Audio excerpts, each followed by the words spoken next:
Welcome back. Break के बाद आपको बताएं कि बिजली महंगी होने के बाद सार्फिन ने इस्तेमाल कम कर दिया है। बिजली की फ़रोख्त में 8% कमी, जबकि सोलर और बारिश बड़ी वजह करार दे दी गई। 2023 के मुकाबले में इस साल बिजली की फ़रोख्त में 2% मज़ीद कमी हुई है। बात करने के लिए ज़िशान यूसुफज़ई हमें इस्लामाबाद से ज्वाइन करेंगे। ज़िशान, अपडेट कीजिएगा।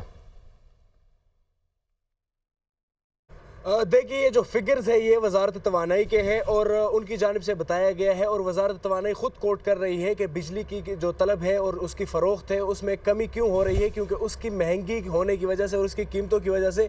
और अगर मैं आपके साथ आदाद शुमार शेयर करूँ तो मौसम सरमा में वजारत तवानाई के मुताबिक बिजली की तलब में 8% कमी हुई है और इसकी शरह में इसी साल 2% इजाफा हुआ है। यानी कि 2023 में ये कमी, जो फ़रोख्त की कमी थी, ये 6% थी और इसी साल ये बढ़कर 8% पर आ गई है। इसके साथ साथ अगर बात की जाए तो दिन के औकात में सार्फिन ने सिर्फ 35% बिजली इस्तेमाल की है। अक्टूबर के माह में, अक्टूबर में 10 अरब 22 करोड़ यूनिट जो है बिजली पैदा की गई और दिन में जो औसत वो इस्तेमाल था तो वो 36,000 यूनिट से ज़ायद था। और अगर बात की जाए गुज़िश्ता सालों की तो वजारत तवानाई के डेटा के मुताबिक 2018 में बिजली के 9 अरब यूनिट जो है अक्टूबर के माह में पैदा हुए थे और उस टाइम जो है बिजली की जो खपत थी दिन के औकात में वो 38% थी। तो गोया अक्टूबर में दिन के औकात में जो बिजली की खपत है उसमें भी 3% कमी आई है 2024 में। और ये मजमूई तौर पर तमाम तर सूरत हाल की वजह जो है वो सोलर करार दी जा रही है। और बिजली की महंगी होने की जो एक वजह यह है कि उसकी कीमतों में इजाफा हो रहा है, दूसरा जो है सार्फिन मुसलसल